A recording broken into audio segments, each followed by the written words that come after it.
શિયાળો પૂરો થવા આવી રહ્યો છે ને હવે ટૂંક જ સમયમાં ભીષણ ગરમીમાં શેકાવા માટે તૈયાર રહેજો.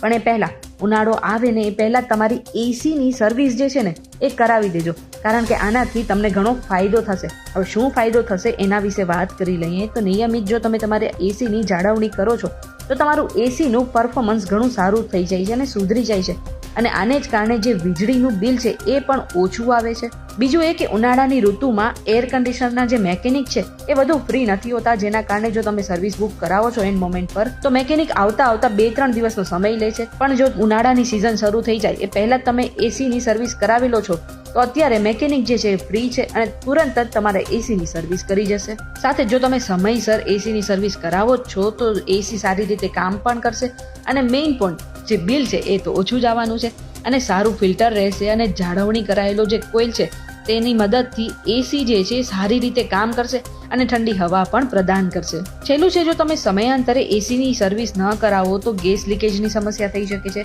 કમ્પ્રેસર ઓવરહીટિંગ થઈ શકે છે, અથવા તો બીજી જે છે ઘણી સમસ્યા થઈ શકે છે, અને આને કારણે તમારે તકનીકી સમસ્યાનો પણ સામનો કરવો પડી શકે છે.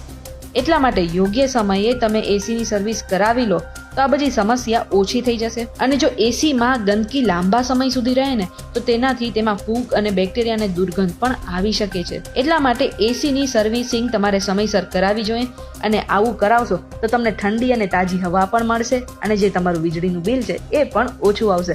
તો આજે તમારું જે એસી છે એની સર્વિસ કરાવી લેજો, કારણ કે ઉનાળો હવે શરૂ થવા ઉપર છે.